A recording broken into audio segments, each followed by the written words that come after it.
Hey, Ollie, Arlo, and Frank. Grandpop coming to you from the living room in Jack's Beach. Sitting here, it's a gray day outside right now. Sunday, we just had Sunday dinner, and I'm starting to get sleepy.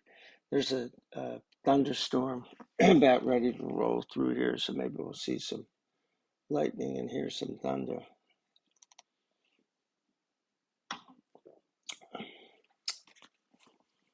We're going to pick up in the Net Bible Reader's Edition. Awesome, very good scholarly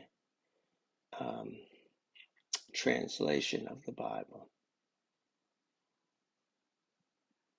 That's what you want. You don't want a paraphrase. You want a translation.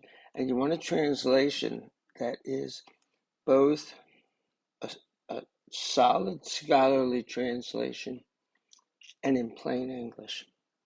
And this is the one. This is the one. Today, we're going to pick up in Genesis chapter 20. And we're going to see Abraham do the exact same thing that he did in Egypt. And God's going to save him again. Abraham journeyed from there to the Negev. So he was, when it says there, in the last chapter, we saw that he was in, I think he's near Bethel. And Lot was down near Sodom and Gomorrah, and Sodom and Gomorrah were destroyed. So when we last saw Abraham, he went over to the area where he saw the where he met with the angels, and where he looked over at the city of Sodom and pled his case for Lot to be saved. And then he got up in the morning and he thought, well, I wonder if what those guys said they were going to do, they did. And he went over and looked kind of over down into the valley, and he saw the smoke. So he knew what was going on. Abraham journeyed from there to the Negev region and settled between Kadesh and Shur. So he's going down further into the desert. He's going south from where he was. While he lived as a temporary resident in Gerar, Abraham said about his wife Sarah, "She is my sister." So Abimelech, king of Gerar, sent for Sarah and took her. So this is a small, it's a community, but this Abimelech, or Abimelech, as it would be pronounced in Hebrew, is Father God. He's Daddy God. Or not God. Oh, I'm sorry. Father King. Melech is king. David. Melech Israel is David, king of Israel. So, and Abi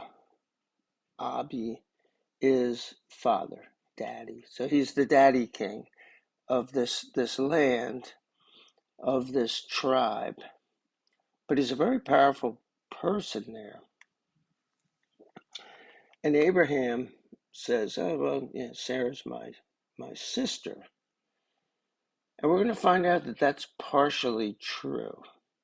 But she's also his wife. But more important than that, she's the person that the Jewish people are going to be descended from. And God's promise to Abraham was that he would provide a people through Sarah. And now Abraham's putting that into jeopardy. So Abimelech, king of Gerar, sent for Sarah and took her. So he put her into his harem. Because these guys were very powerful. They could just go like, yeah, see that woman there? I want her. Just bring her over to my tent. And then she'd become one of the wives or concubines or something, depending on what what he wanted and where you were.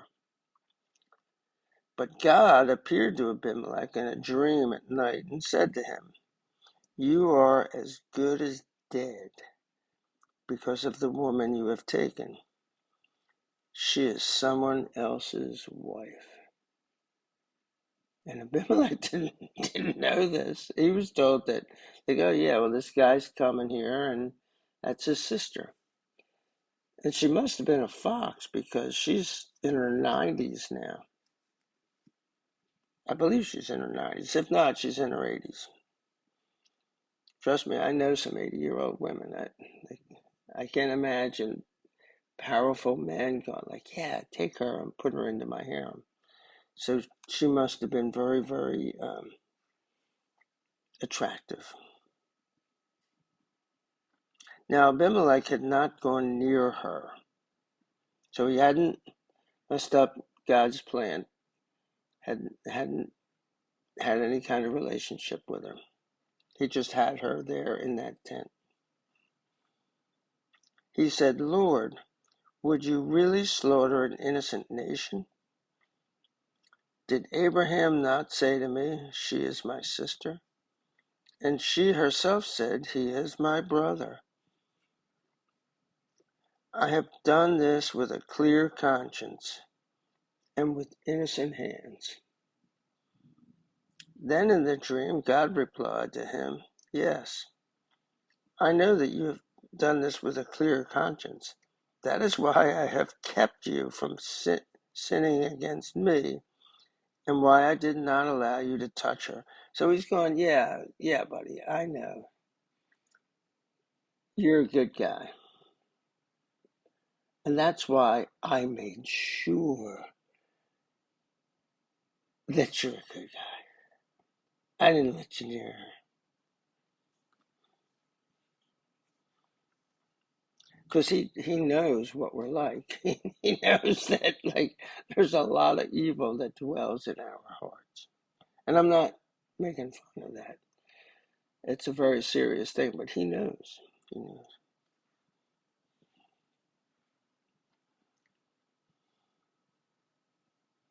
But now give back the man's wife.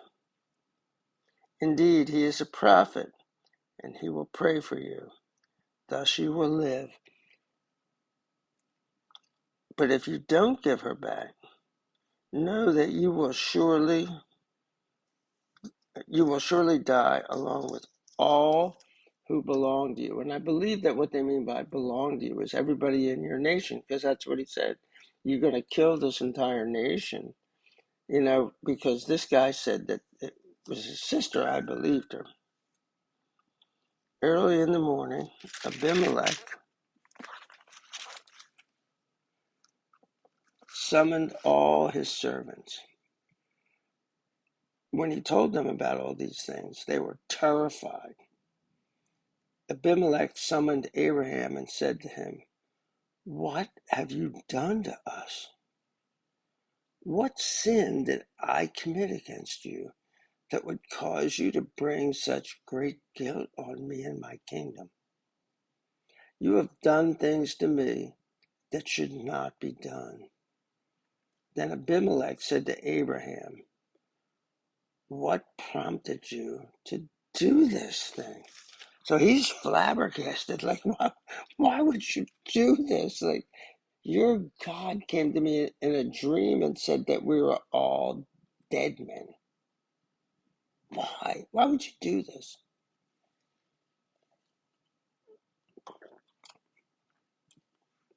What do you think Abraham's going to say? "Oh, my bad."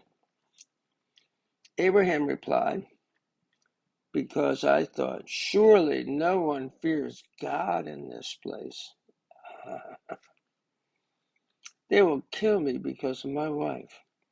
What's more, she is indeed my sister, my father's daughter, but not my mother's daughter.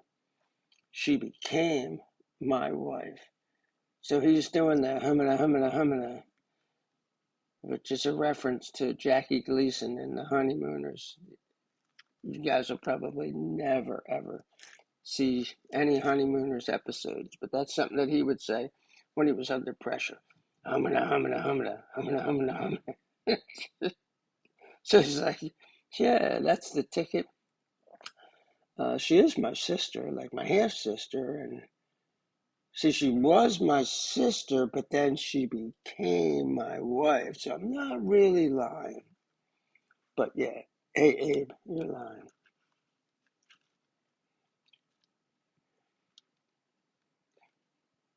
When God made me wander from my father's house, I told her, this is what you can do to show your loyalty to me. Every place we go, say about me, he is my brother. So he's trying to make himself out to be a good guy. He's virtue signaling. So Abimelech gave sheep, cattle, male and female servants to Abraham. He also gave his wife Sarah back to him. Then Abimelech said, look, my land is before you. Live wherever you please. So he's like saying to Abraham, I don't want anything to do with you, buddy. You can live here. Go anywhere you want. Here's a bunch of sheep. Here's some servants. You can have anything you want. Just stay out of my face. To Sarah, he said, look, I've given 1,000 pieces of silver to your brother. And that's in quotation mark. I've given 1,000 pieces of silver to your brother. This is compensation for you, so that you will stand vindicated before all who are with you. So nobody can say like anything wrong happened. Abraham prayed to God, and that was the thing. He said that Abraham is a prophet. And I think this is the only time that Abraham's ever called a prophet.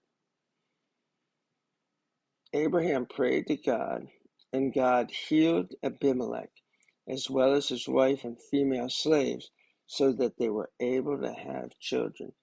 For the Lord had caused infertility to strike every woman in the household of Abimelech, because he took Sarah, Abraham's wife. Bad Abe. Bad Abe. So next we're going to hit chapter 21, and we're going to look at the birth of Isaac. And it's through Isaac that the promise was made.